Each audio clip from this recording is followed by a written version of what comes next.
días.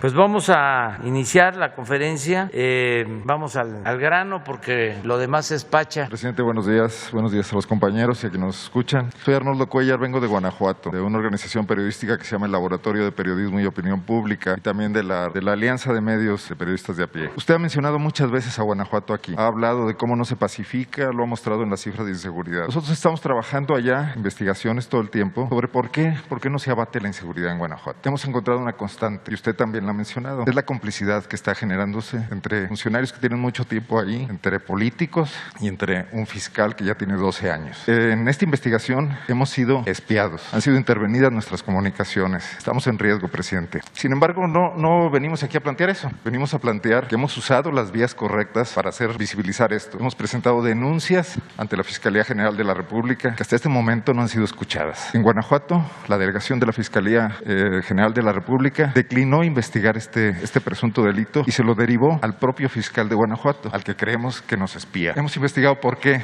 y encontramos cosas curiosas. En Guanajuato hay un delegado encargado del despacho y el coordinador general de delegados de la Fiscalía General de la República, un subprocurador de nombre Germán Castillo Banuet, es un funcionario que está ahí, presidente, desde la época del general Macedo de la Concha, desde la época del desafuero, y ahí siguen. Entonces mi pregunta es, ¿puede ser viable el combate a la inmoralidad pública, a la corrupción, cuando algunas de estas instancias, que aunque son autónomas, deberían estar investidas de un nuevo espíritu, conservan ahí funcionarios de algunos de los regímenes más nefastos de este país? Esa sería la pregunta primera, presidente. Bueno, debe de renovarse en Guanajuato, es mi opinión, respetuosa de la soberanía del Estado, a las instituciones encargadas de garantizar la paz y la tranquilidad de los habitantes del Estado. Es evidente que no hay buenos resultados, que Guanajuato es de los estados con más violencia y desde hace ya bastante tiempo. Y no es posible que no haya ninguna mejora, sobre todo en el caso de homicidios, y lleve 12 años el procurador de Guanajuato. No es posible. Si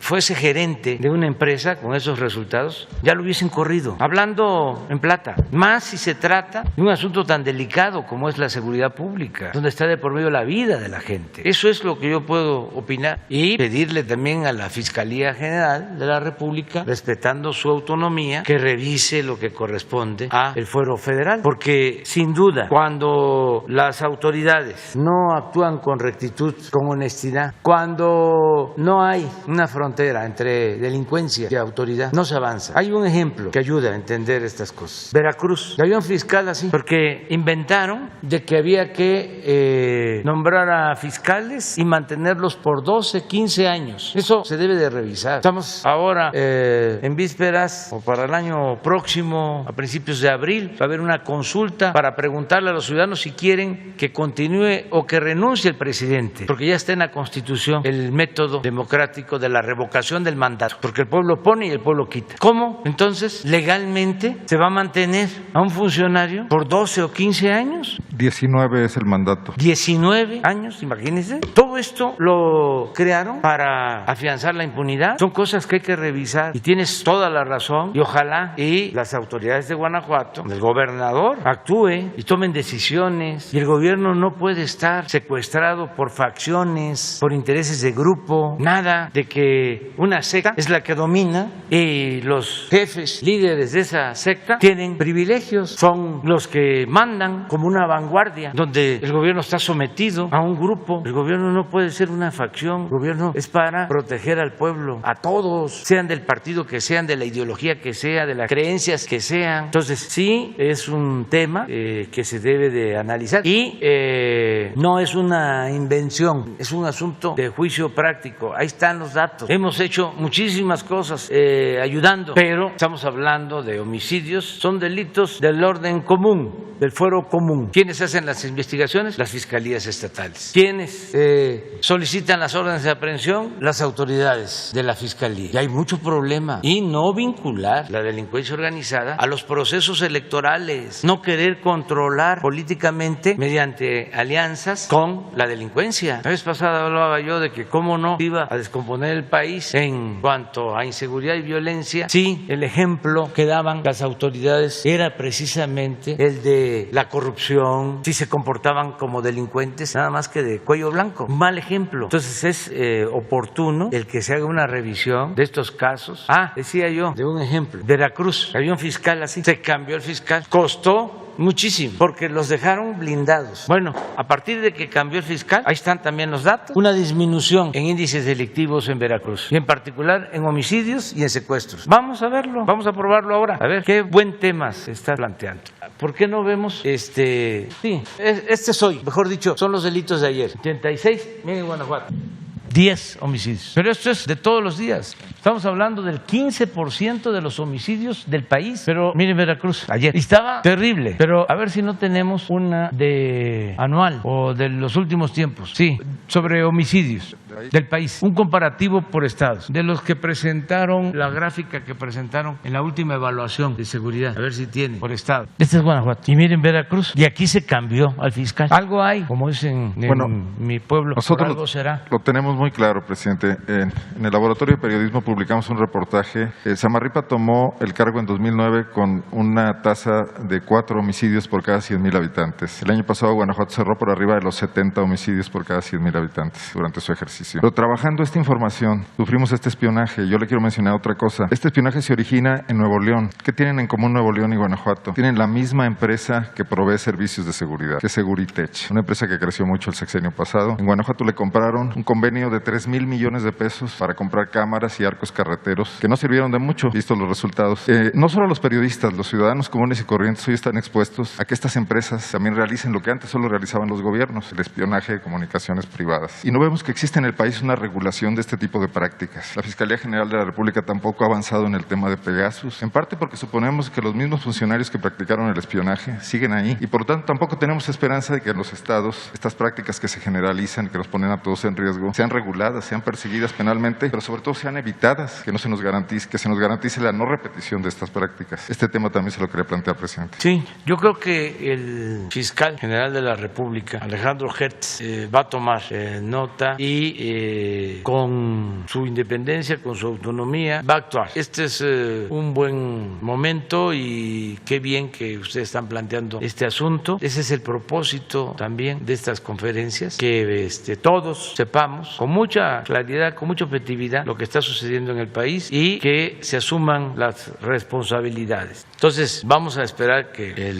fiscal general actúe, Alejandro Hertz, que es un hombre íntegro, una gente seria, honesta. Yo le tengo confianza. Si fuese otro procurador, no habría esperanzas, pero Alejandro es una gente recta, íntegra, y yo estoy seguro que va a actuar. Y lo demás es un llamado muy respetuoso al gobierno de Guanajuato para que se actúe. No es posible que por intereses de grupo se esté padeciendo de esta inseguridad, de esta violencia. Los cambios son necesarios. Imagínense que alguien se sienta intocable, absoluto, que pueda durar en el cargo 19 años y que no lo puedan mover legalmente. Pues todo eso hicieron en el periodo neoliberal, ajustaron el marco legal para poder llevar a cabo estos absurdos, estas atrocidades. Así hicieron también para crear las fiscalías anticorrupción, y resulta que a los fiscales anticorrupción los nombraban los estados, o mejor dicho, los gobernadores, y también por 10 o 15 años hacia adelante, y todo era yo voy a dejar al procurador, porque cuando yo termine voy a tener quien me cuide, quien me proteja, o voy a nombrar al encargado del combate a la corrupción para que yo sea intocable. Por eso también debe desaparecer el fuero. En general son iniciativas que he enviado al Congreso y las han rechazado, porque se requieren 2/3 partes, se requiere tener mayoría calificada. Solo aceptaron, en mi caso, para presidente. Ya el presidente no tiene fuero, ya puede ser juzgado como cualquier otro ciudadano. Sin embargo, estoy enviando, o mejor dicho, ya está en el Poder Legislativo, la ley reglamentaria, porque si no, aunque esté en la Constitución, si no hay ley reglamentaria, no aplica. Y yo estoy pidiendo respetuosamente a los legisladores que ya aprueben la ley para que el presidente pueda ser juzgado igual que cualquier ciudadano, por cualquier delito. Se acaban los fueros, en el caso del presidente. Pero habíamos planteado para todos, porque de esa manera se acaban con los privilegios, con los fueros. Entonces vamos a seguir con este asunto que es muy interesante. Pero bienvenido, y también todo el apoyo, toda la protección, todo lo que que ustedes necesiten para seguir haciendo su trabajo de investigación con absoluta libertad. Buenos días, señor presidente. Diego Elías Cedillo, de Tabasco Hoy, Campeche Hoy, Quintana Roo y Diario Basta en la Ciudad de México, del Grupo Cantón. Señor presidente, los que tuvimos a bien acompañarlo en su gira por el estado de Tabasco, allá con sus paisanas y paisanos, su servidor en lo particular tuvo a bien platicar con mis paisanos a su vez, y estos me refirieron su preocupación por el Tren Maya. Aprovechando este tema, me gustaría plantearle algunos aspectos. En primer lugar, en su gira, ¿cuál sería el estatus o cuál sería la visión y el estado actual de la obra del Tren Maya que usted haya visto? Y en segunda instancia, las y los tabasqueños están preocupados porque se refirió que una parada del Tren Maya iba a ser la refinería de Dos Bocas. En consecuencia, tengo entendido que esta obra iba a ser construida con recursos federales. A raíz de esto, el Tren Maya, bajo la jurisdicción de quién estaría, a pesar de lo que usted había comentado que lo iba a administrar el Estado, va a estar administrado por la Federación o por el gobierno del Estado. Y a su vez, presidente, si esta ruta del Tren Maya, puntualmente con Dos Bocas, va a poder ser usada para transportar y en todo caso exportar ya sea el cacao, la naranja, piña, el plátano, todos los commodities o todas las cuestiones que tiene el Estado para su comercio. ¿Cuál sería esta razón, presidente? Gracias. Bueno, es muy buena pregunta. A lo mejor podemos ilustrarla. A ver si tenemos lo de la ruta del Tren Maya y luego lo que es el istmo y el sureste completo. Son dos cosas. El Tren Maya es Palenque, de las ciudades grandes, es Tenosique, Palenque, Tenosique, El Triunfo, Candelaria, Escárcega. Es esto. Palenque, Tenosique, El Triunfo, Escárcega. Este es el tramo 1, ya se está trabajando en este tramo. Aquí pues es el sitio arqueológico más emblemático de toda la región maya, Palenque. Esto es lo más bello que puede haber. En lo cultural, en lo artístico, también en lo que tiene que ver con el ambiente, la naturaleza. Esto es bellísimo, Boca del Cerro. Aquí es donde el río Sumacinta ya se convierte en navegable. Es el río que viene de Guatemala. A la orilla de ese río, porque esa era la gran avenida en la época prehispánica, era la forma en que se trasladaban los mayas en grandes canoas, cayucos. Viene de arriba y a la orilla del río, de Chiapas, y enfrente está Guatemala, está Yaxchilán, que es un sitio arqueológico también bellísimo. Más abajo está Piedras Negras, Yaxchilán del lado de México, de este lado del río, Piedras Negras del otro lado del río. Entonces, aquí en Boca del Cerro también hay zonas arqueológicas. Aquí acabamos de encontrar un fragmento de una figurita olmeca, lo cual demuestra la influencia de los olmecas en toda la región. Esto es muy bello. Luego, aquí en El Triunfo, toda esta zona por aquí, están zonas arqueológicas importantes, Reforma y otras. Se acaba de descubrir una gran zona arqueológica en este sitio, Maya. Aquí es Escárcega, es como un cruce de caminos. Entonces, el tren se va a Campeche, aquí está Esna, otra gran ciudad. El concepto del tren es ciudades mayas, antiguas ciudades mayas y nuevas ciudades. Entonces Campeche, pues una nueva ciudad, una de las ciudades más bellas del país, ciudad amurallada. Entonces, luego, pues a Calquiní, por ejemplo, y aquí está aproximadamente, aquí donde tengo mi mano, Uxmal, que es otra gran ciudad maya. Mérida, una ciudad bellísima. Izamal, que es una ciudad maya. Hay en Izamal sitios arqueológicos importantes, pirámides y al mismo tiempo templos, conventos coloniales. Y luego Chichén Itzá, Valladolid, que es también una ciudad bellísima, antigua, capital de toda esta región de la península. Luego esta parada, Nuevo Escán, que lleva allá a la costa, a Holbox, que es un paraíso. Y luego Cancún, les decía de que este es un tramo aquí, ya están trabajando. Estos tramos están a cargo de Motangil. Este otro tramo está a cargo de Carso, ya están trabajando. Y este otro tramo está a cargo de Indi, hasta aquí, hasta Izamal. Y todo esto está a cargo de Ica, es el tramo 4. Y luego aquí es Tulum, Cancún. Aquí el tren va a ir arriba, es un viaducto, es una zona pues bellísima, es el mar Caribe, color turquesa. Llegan más de 10 millones de visitantes extranjeros a Cancún. Entonces, el propósito del tren también es que los que llegan acá, porque Cancún es lo más conocido en el mundo, entonces lo que queremos es que los que llegan acá puedan bajar por aquí y por acá, internarlos a todo lo que es la región maya. Aquí, como está tan lleno el aeropuerto de Cancún, se va a iniciar ya la construcción de un nuevo aeropuerto aquí en Tulum, con capacidad para recibir 4 millones de turistas. El aeropuerto es muy importante este tramo, porque lo que se ha desarrollado en los últimos 30 años ha sido esto, nada más, de todo el sureste, Cancún, ni siquiera el sur de Quintana Roo, que quedó en el abandono, y todo lo demás. Entonces, ahora es bajar al sur, como diría Serrat, el sur también existe. Entonces, aquí es bajar a Felipe Carrillo Puerto, ese es el corazón de la zona maya, antes Chan Santa Cruz, y fue la resistencia de los mayas ante el exterminio de la guerra de casas y del porfiriato. Fíjense la historia tan importante. Quintana Roo se separa de Yucatán con Porfirio Díaz porque querían quedarse con todas las tierras. Esta isla, que es Cozumel, era de un hermano, se la entregaron a un hermano de don Justo Sierra. Entonces, consideraban que eran tierras nacionales y eran tierras de los mayas, y por eso el exterminio, lo que sucedió en Sonora con los yaquis. Pero en ese entonces, pues no había población porque era muy inhóspito el medio, muchas enfermedades, epidemias de todo tipo. Entonces, mientras que en el porfiriato Yucatán llegó a tener 300,000 habitantes, aquí habían, en todo lo que hoy es Quintana Roo, 12,000. Pero hay otra cosa que es interesante, que no se sabe. Quintana Roo fue cárcel. Por el calor, me parece, ¿no? Porque era una zona de castigo, es como la Siberia tropical, la Siberia mexicana. Entonces, todos los dirigentes opositores al porfiriato, los que estuvieron en las huelgas de Río Blanco, los llevaron aquí. No salían, era muy difícil, era de las peores prisiones. ¿Quién iba a imaginar que al paso del tiempo esto se iba a convertir en la región turística más importante de México y del mundo, de las más importantes del mundo? Ahora ya Quintana Roo tiene casi la población que tiene Yucatán. Entonces es bajar a Felipe Carrillo Puerto, que es un pueblo maya importante, gente muy buena, trabajadora, y bajar el tren. Aquí está Bacalar, que es una belleza esta laguna. Chetumal, aquí están los límites ya en Chetumal con Belice, que también es parte de la región maya, junto con Guatemala. Luego aquí es Espujil, que es el límite de Quintana Roo con Campeche. Hay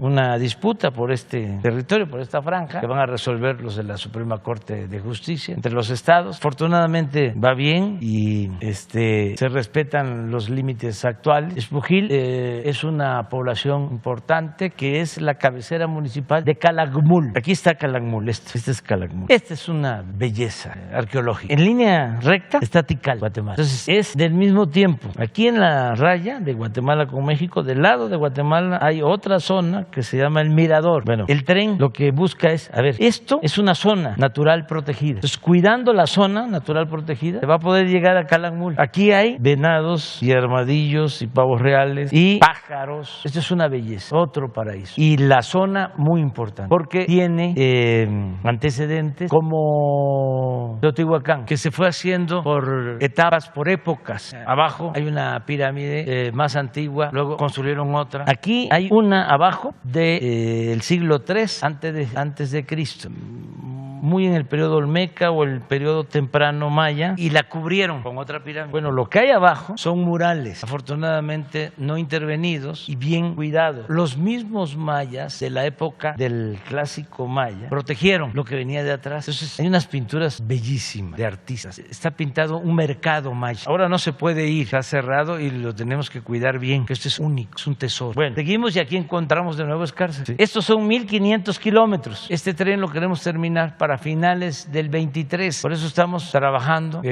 con todo. Afortunadamente aprovecho para agradecerle mucho a las comunidades, porque aun cuando no hay afectaciones porque se utiliza el derecho de vía, acuérdense que existía el ferrocarril del sureste, todo esto de aquí, Palenque hasta Valladolid. Lo nuevo es esto, pero va por la carretera, el tren. Incluso aquí de Cancún, les decía, a Tulum, que hay mucho tráfico, va arriba, como un segundo piso. Va a ser un tren moderno, turístico, panorámico. Va a estar viéndose la selva verde y en el fondo el mar Caribe. Entonces, este es un proyecto, llega hasta aquí. Luego, a ver si me pones nada más el sureste. De Palenque, eso es. Este es el otro. Aquí está Palenque. Hasta aquí llega el Maya. Este ya existía. Todo esto ya existía. Es el tren del Istmo y es el tren de Ixtepec a Tapachula, a la frontera de Guatemala. Pero está abandonado. Acuérdense que privatizaron todos los trenes. Se acabaron los trenes de pasajeros. Eso se los debemos a los genios, los tecnócratas y a la corrupción, porque se privatizaron privatizaron todos los trenes, se acabaron los trenes de pasajeros que había. Entonces todo esto quedó en el abandono. Afortunadamente, como a los neoliberales ni siquiera les interesaba el sureste, por suerte, dejaron esto sin privatizar. De aquí para el norte, más de 20,000 kilómetros de vías férreas privatizadas. 2 grandes empresas extranjeras. Una de esas empresas se llevó a trabajar de asesor al expresidente Zedillo, que fue el que llevó a cabo la privatización de los ferrocarriles. Tengo que repetir y repetir. Yo no soy escritor. Los escritores no deben de repetirse, pero un dirigente sí tiene que repetir y repetir, porque es una labor pedagógica y me interesa que los jóvenes tengan toda la información, todos los antecedentes y que también el pueblo sepa, porque hay muchos que desconocen estas realidades porque se les ocultaron durante el periodo neoliberal. Los medios no hicieron su trabajo para informarle al pueblo. Ayer lo decía yo, nos tenían volteando a ver para otro lado mientras saqueaban y nadie gritaba, nos roban, nos están saqueando. Y se llevó a cabo el saqueo en el periodo neoliberal más grande en la historia de México y nosotros viendo para otro lado. No se mencionaba ni en la academia, ni en las universidades, mucho menos en el gobierno, en el poder legislativo, en el poder judicial. El tema de corrupción, no existía la corrupción. Bueno, tan es así que no era delito grave, pero lo más importante de todo es que el principal problema de México, la corrupción, no estaba en la agenda. Nos tenían bien manipulados, al grado que todavía hay quienes defienden eso. Lo más grave no es que existan saqueadores, lo más grave es que exista tanta gente defendiendo a saqueadores. Increíble. Bueno, regresando, el segundo programa es Palenque, Coatzacoalcos. Este es el del Istmo, Salina Cruz. Aquí son 300 kilómetros y aquí lo que queremos es que se convierta en un canal de Panamá por tierra para unir al Pacífico con el Atlántico, sobre todo con la costa este de Estados Unidos. Esto tiene ventajas con relación al canal de Panamá. Ventaja de que puede significar menos distancia para pasar de un océano a otro. Entonces estamos rehabilitando este puerto, estamos rehabilitando el de Coatzacoalcos, se está modernizando esta vía. Aquí van a ver, ya se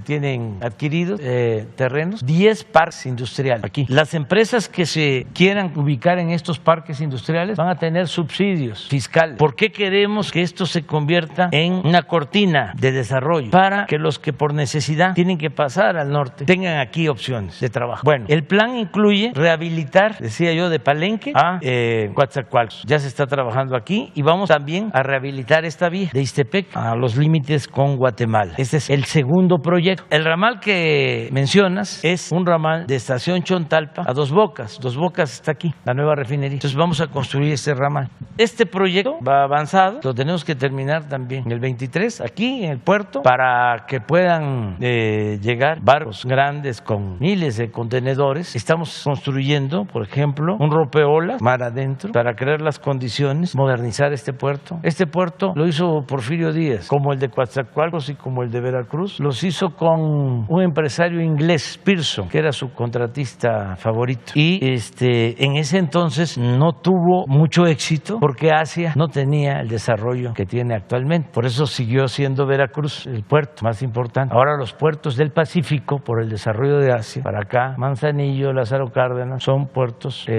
muy importantes, son de los cambios que se han dado en el mundo. Les decía, pues Pearson hizo estos puertos, no están mal hechos, son buenas obras, pero las estamos ampliando, mejorando. Estos dos, Pearson hizo también el ferrocarril en la época de Porfirio. Entonces, ¿por qué el desarrollo de esta región también? Porque esta era la región olvidada, les decía yo que ni para robar les importaba. Por eso dejaron sin privatizar las vías del ferrocarril, no les interesaba. Y resulta que aquí hay mucha pobreza, muchas necesidades y ahora hay inversión pública federal. Esto no significa que se va a dejar de atender el centro o el norte, lo estamos haciendo, pero es equilibrar, atender el sur-sureste. Además hay una cosa que debe saberse, de aquí salió durante décadas una cantidad suficiente del presupuesto público para desarrollar a todo el país, porque aquí se produce el 95% del petróleo de México, se extrae el petróleo. Y hubieron años, todavía con Fox, que el 45% del presupuesto nacional se integraba con ingresos petroleros. Entonces le ha dado mucho al sureste, al resto del país. Yo creo que ya es el tiempo de que se le recompense, sobre todo atendiendo el desarrollo económico y social. Y esto incluye Veracruz, incluye Guerrero, donde voy hoy, a eso, incluye Oaxaca,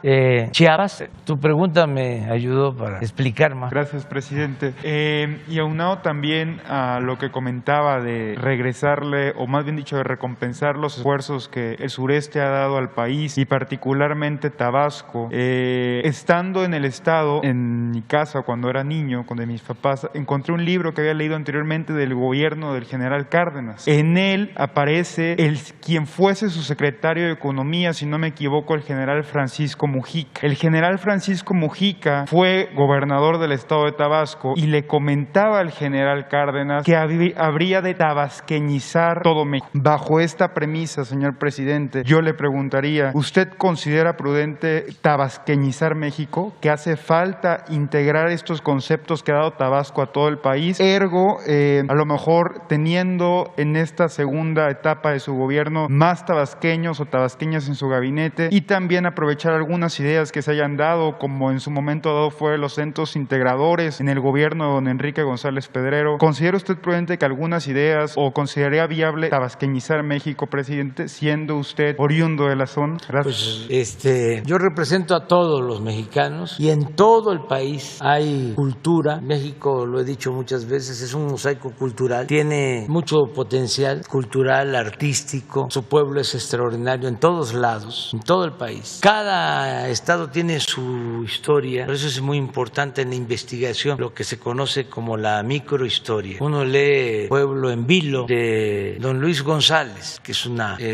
historia de su pueblo, San José de Gracia, Michoacán, y aún tratándose de la historia de un pueblo, es todo una cosa bellísima ese libro. Pero lo mismo pasa con Chihuahua, todas sus historias. Nada más estudiar a Orozco, que fue durante mucho tiempo un hombre consecuente, revolucionario, y luego cambió, por estudiar a Luis Terrazas de Chihuahua, que se decía que Chihuahua, que Terrazas no era de Chihuahua, sino Chihuahua de Terrazas. Villa, hay un libro que se llama, creo que La sangre al río, sobre Parral, la historia de una familia de Chihuahua que enfrenta a Villa, que es un buen libro, un buen escritor, familia de los Herrera, de Maclovio Herrera, es la familia que enfrenta a Villa, pero el libro es extraordinario. Ahora que estuvimos en Torreón, hay un libro se llama La casa del sufrimiento ajeno o algo así, sobre Torreón y en especial sobre la represión a los migrantes chinos cuando la revolución. Es un buen escritor, también historia regional, y así hay muchos en todo el país. Entonces, cada pueblo, somos muchos Méxicos, todos con cultura. Acabamos de estar en Jerez para conmemorar la Casa del Dolor Ajeno. Sí, la Casa del Dolor Ajeno, es un muy buen escritor. Decía que estuvimos en Jerez recordando a Ramón López Velarde. En todos lados, todos, recorrer México. El pueblo de Jalisco, donde nació Huerta, Colotlán. Les platico una anécdota. Un día llego ahí y se trata de Huerta. Ustedes saben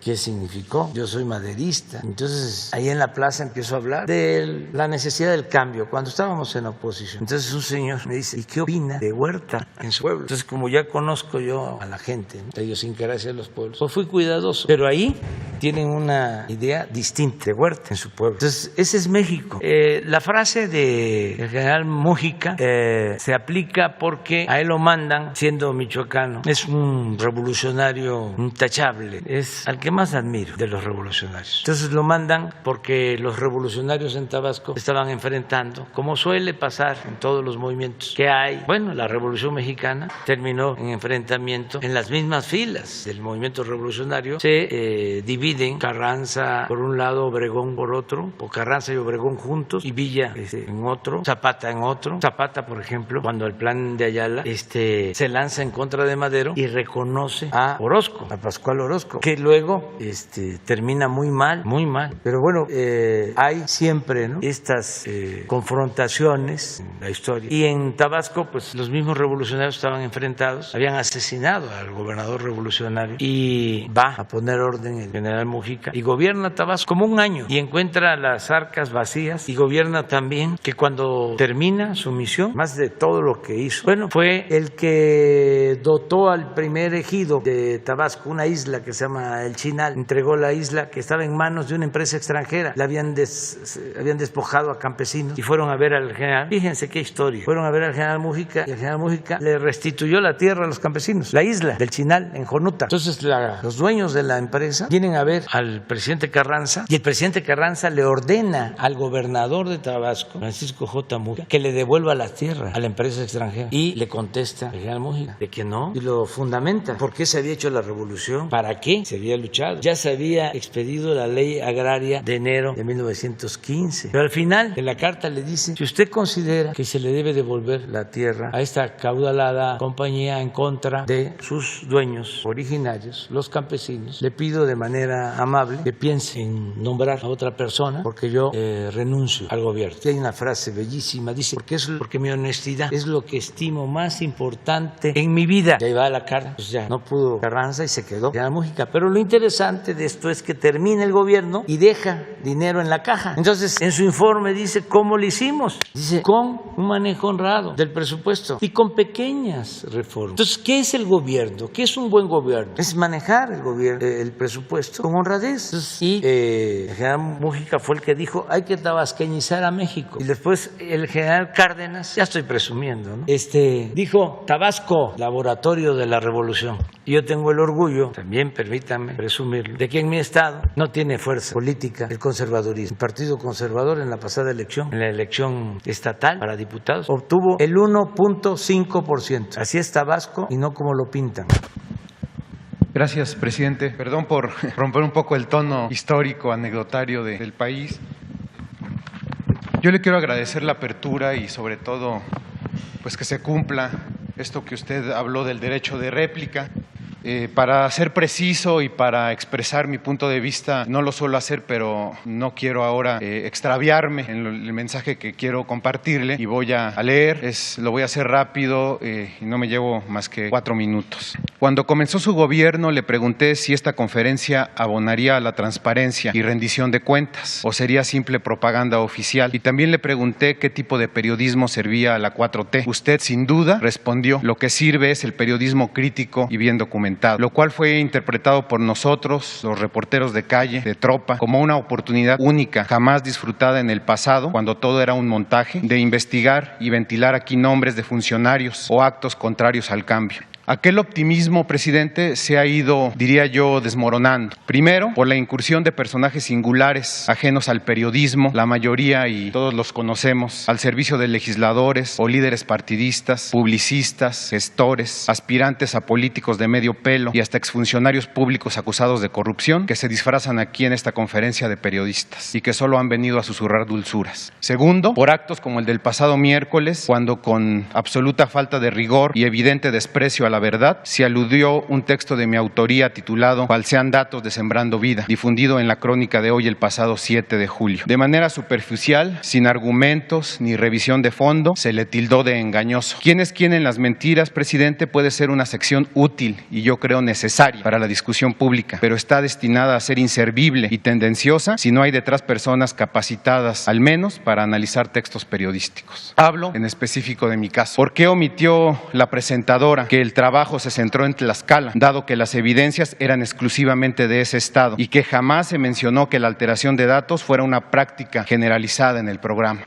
¿Por qué omitió la existencia de audios que prueban esta anomalía y la participación de funcionarios públicos bien identificados y los cuales ya desde ahora pongo a disposición de su gobierno? ¿Por qué omitió que desde el primer momento fueron presentadas las denuncias ante las Secretarías del Bienestar y de la Función Pública e incluso ante la CNDH y que los números de folio son del conocimiento público? ¿Por qué omitió que el propio subsecretario encargado del tema, Hugo Paulín, admitió estas irregularidades en una entrevista concedida a Carmen Aristegui y que, por cierto, se ha negado a darme a mí en las peticiones constantes que le he hecho desde hace 2 meses? En la charla, Carmen le pregunta a Paulín, ¿se ha confirmado entonces lo que se denunció periodísticamente en Crónica? Y él responde, sí, tenemos un seguimiento permanente de todo lo que sucede en los estados y conocimiento de estas denuncias. Presidente, independientemente de mis convicciones personales y profesionales, inclinadas a impedir el retorno de los saqueadores del pasado y sus voceros pagados, la esencia más noble del periodismo sirve para denunciar deficiencias en el quehacer gubernamental, detectar retos y empujar cambios en beneficio de la gente y las finanzas públicas. Yo no tengo departamentos en el extranjero, no tengo yates ni empresas para estafar al erario. Lo único que tengo es credibilidad, presidente, y la voy a defender contra viento y marea. Le he presentado aquí decenas de casos, algunos de los cuales han servido para remover vicios y ventilar a funcionarios corruptos.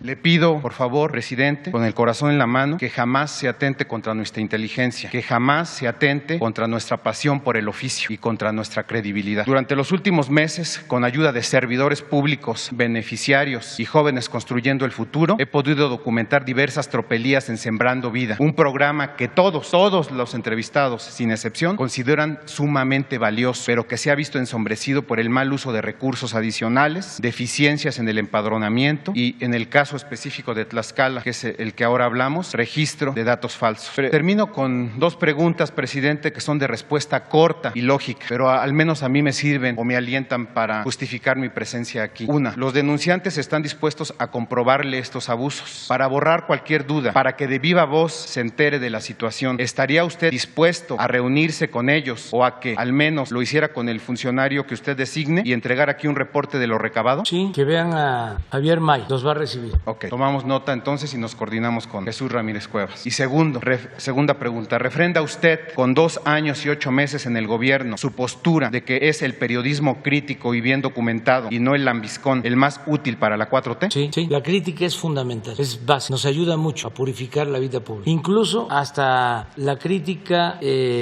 política, hasta el despropósito, hasta el invento nos ayuda, porque eso es consustancial a la democracia. Lo otro, el no hablar, es dictadura. Entonces, completa libertad de expresión, de manifestación de las ideas. Y la democracia también es pluralidad, es discrepancia, no es pensamiento único. Lo que siempre digo es garantizar el derecho a disentir. Entonces, adelante. Muchas gracias. Este es un ejercicio para eso. A mí me ayuda mucho, porque el poder, cuando no hay principios, cuando no hay ideales, atonta a los inteligentes y a los tontos los vuelve locos. ¿Qué es lo que suele pasar cuando no hay principios? Alguien ocupa un cargo y se marea, se suben a un ladrillo y se marean. Se olvidan de que somos servidores públicos. Decía Morelos, siervos de la nación. Y luego, si no hay principios, no se resisten las tentaciones del dinero. Hay veces que se trata de gente excepcional que viene luchando durante todo el tiempo y claudica. Y esto lo precipita el poder, entendido no como la posibilidad de servir, sino como prepotencia, superioridad,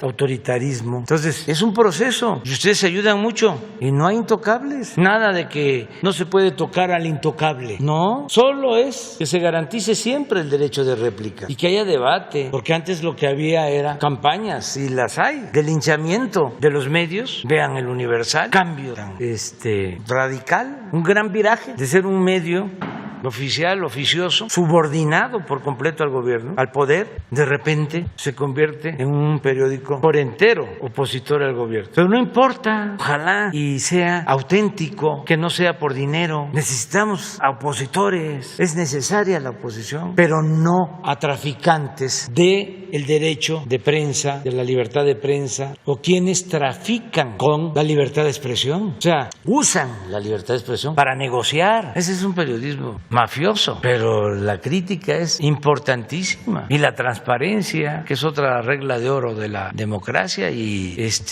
aquí siempre van a haber espacios. A mí, presidente, a Daniel Blancas, su servidor, estas palabras pues son lo que lo alientan a seguir el trabajo periodístico. Muchas gracias. Sí, y no dejen de venir todos, y también recuerden una cosa, no perdamos de vista, tenemos a un auditorio. Ahora es como si nos están viendo, como si nada más en las redes que tienen que ver con nosotros, con el presidente, son como 2 zócalos llenos. Así son las mañaneras. Y además de otros medios. Entonces, a mí me ayuda mucho porque, primero, no nos encerramos, no estamos nada más escuchándonos a nosotros mismos. De por sí yo salgo y estoy escuchando siempre a la gente, pero ayuda. Segundo, me sirve para tomar acuerdos y que los servidores públicos estén atentos. Tercero, me interesa mucho el debate, mucho. Y, por si fuese poco, garantizamos el derecho del pueblo a la información, que la gente tenga información y que no lo que se dice aquí es ya la verdad absoluta, irrefutable. No, hay muchas formas de hacerse de información para tener un criterio sobre lo que sucede y ser independientes. Pero esto es la forma también de que nosotros explicamos el porqué de las cosas. Ahora que estaba explicando el Tren Maya, fíjense lo que son las campañas en contra nuestra. Mi hijo Jesús, cuando estaba la campaña de que el Tren Maya destruía la selva,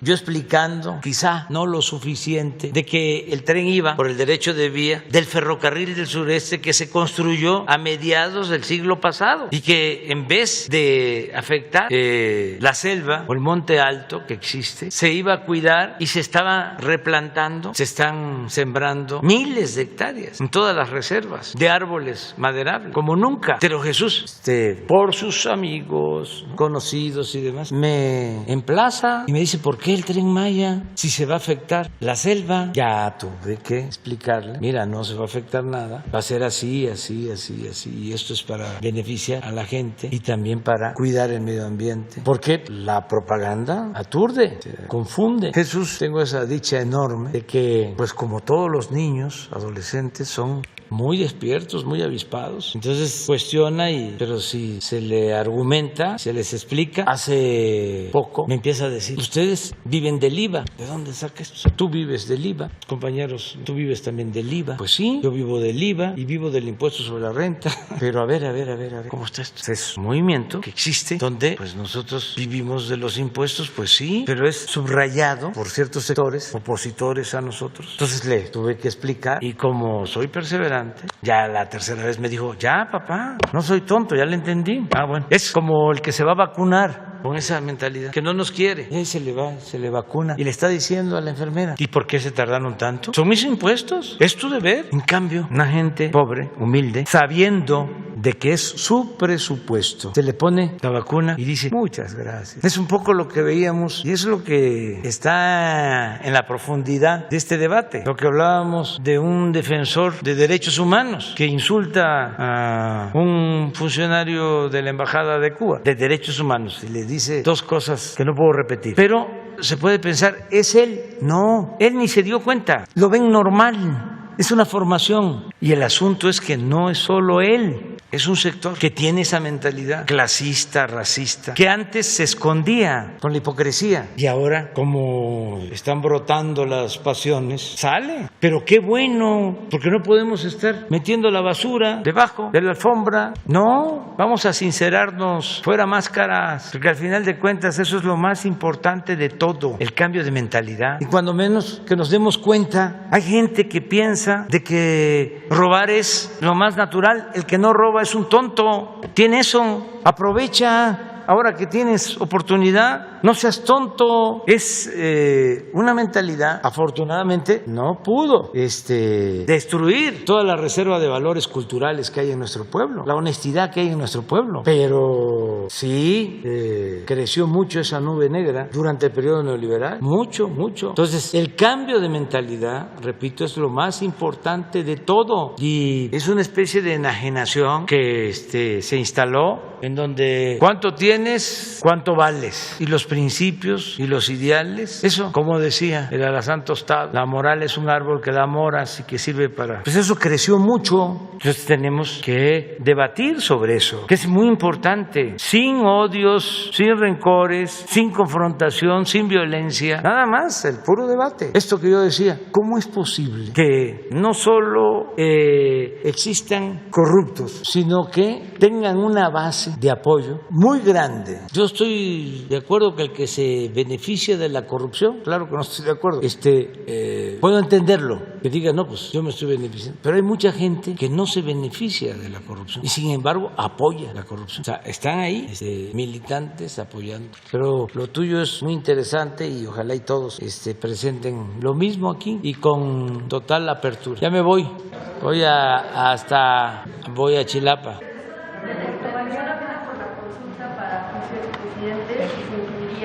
Evitar hablar de propaganda gubernamental, bueno, como lo mencionan ahí, que sería incluso hablar de programas sociales y obra pública. La gira que tienen ustedes es precisamente sobre temas de programas sociales y ayer inició la veda por el tema de la consulta para juicio de presidentes. Algunos estados, incluso algunos legisladores están cancelando sus eventos precisamente porque pues tal vez se les pasó algo y para evitar hablar de estos temas. El gobierno federal estaría... No voy a hablar yo de eso. Incluyendo programas. No, pero eso es una evaluación interna. ¿Pero qué tiene que ver los programas sociales con eso? Con lo de la veda electoral, la veda que inicia a partir de para la consulta, incluiría en todo caso justo hablar de acciones de gobierno, de obra pública, y por eso algunos estados están cancelando sus agendas para evitar incurrir en alguna irregularidad o ser sancionados. No sé si ustedes No sé, incluían eso, no sabía yo. Pues, a partir de... Ayer empezó, de la consulta yo no voy a hablar. pero de acciones de gobierno tampoco.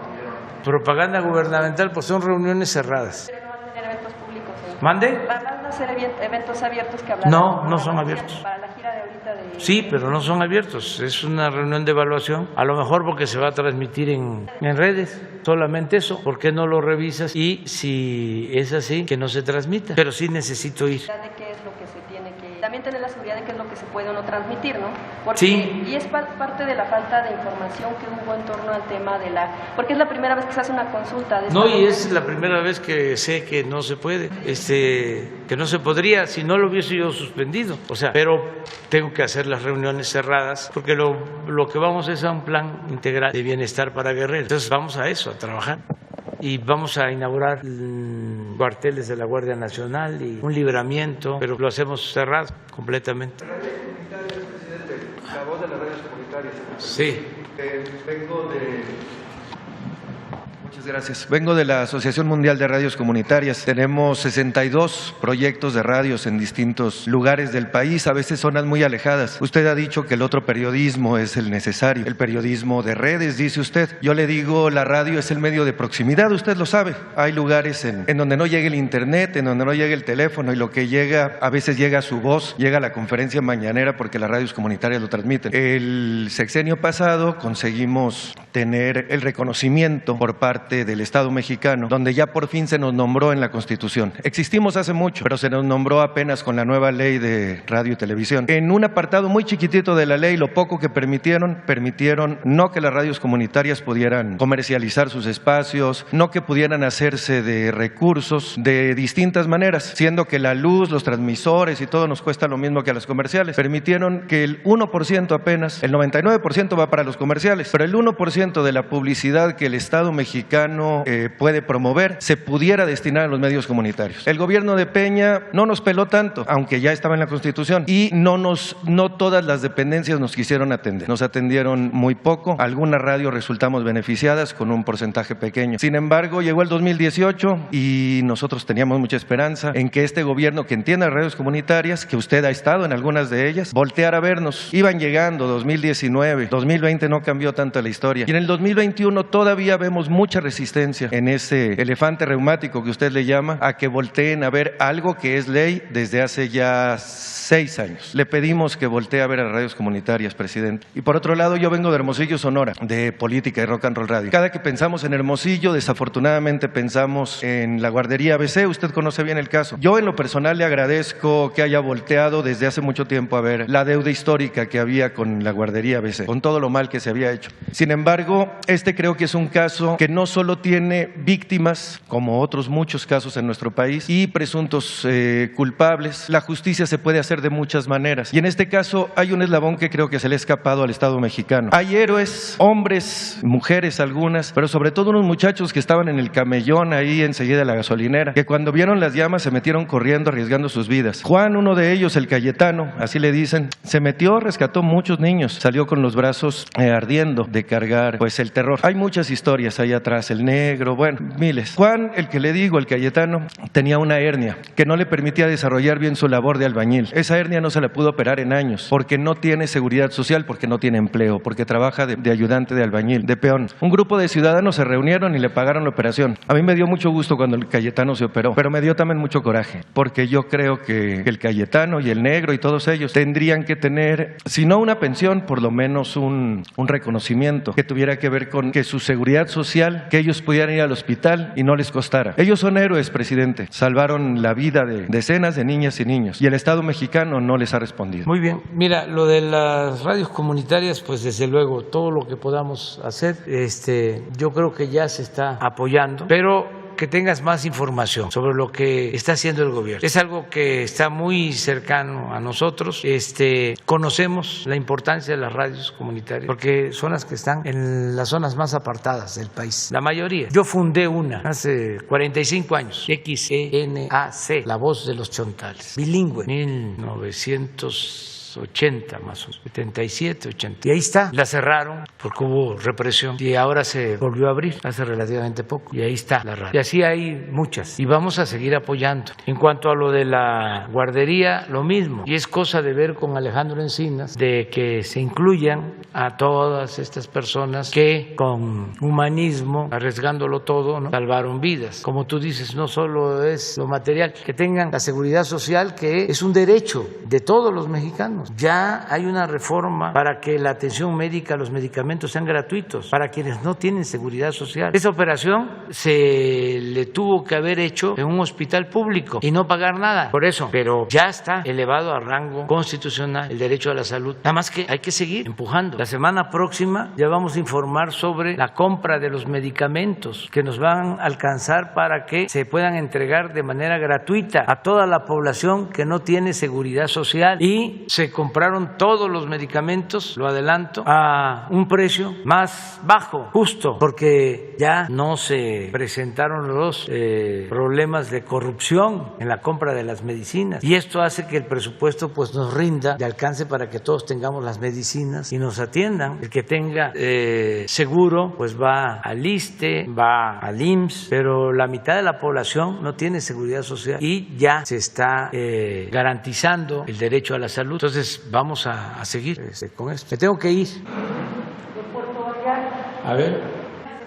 Es la primera vez que vengo y me dio mucho gusto aquí el mensaje del compañero y que se haga frente a frente. Vengo de Puerto Vallarta, Radio Universidad de Guadalajara y Foro Nacional de Periodistas, para comentarle que pues lamentablemente la voracidad, la corrupción, violación sistemática de las leyes ambientales, la expedición ilegal de licencias de construcción carentes de factibilidad están impactando mucho a Puerto Vallarta. Están construyendo un espigón en una zona que es natural protegida. Se han agarrado áreas verdes, incluso hasta banquetas en Puerto Vallarta. Se han unido ya varios ambientalistas para ver todo esto que ocurre, que es la devastación y aparte la venta de patrimonio municipal en los últimos 10 años. Entonces ya se buscó, aquí se ha hablado del tema, edificio que Orchid, que tiene orden de demolición, que estas autoridades que están por salir no han demolido, están dejando pasar el tiempo para que le toque a la próxima administración. Es una investigación también que hemos hecho durante 6 años de edificios que no cumplen con el cálculo estructural.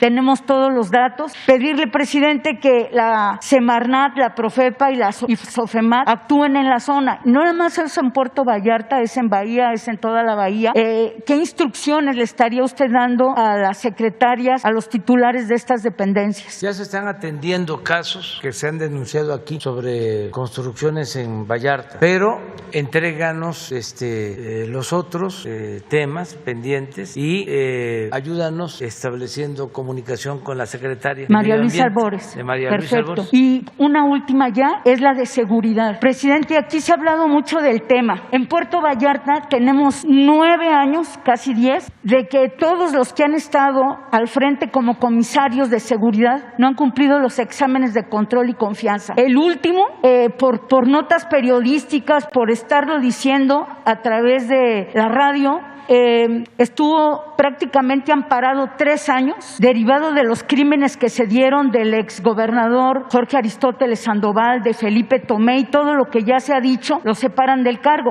porque fueron las notas los que obligaron a esto. Se hizo un convenio en donde la Marina entró a resguardar la seguridad de Puerto Vallarta. Estaba trabajando muy bien un capitán de navío de nombre Fernando Viveros, estuvo 1 mes y medio, estaba haciendo un excelente trabajo, lo separan y ahorita está un interino. Entonces me pregunto, si así está en Puerto Vallarta, un municipio, si esto lo replicamos, pues también nos damos cuenta por qué la situación de seguridad está como está en el país. Esperamos que la próxima administración, que por cierto, en Puerto Vallarta, a diferencia de todo el estado de Jalisco, optaron por el Movimiento de Regeneración Nacional, el 5º distrito, Diputación Federal Local. local y presidencia municipal. Bueno, entonces, vamos a estar pendientes. esperamos que todo lo que se dice, la filosofía permee en materia de seguridad, de medio ambiente. Hay situaciones también que tienen que ver con el quebranto financiero, pero me pongo de acuerdo aquí con Jesús. Muchas gracias. Y que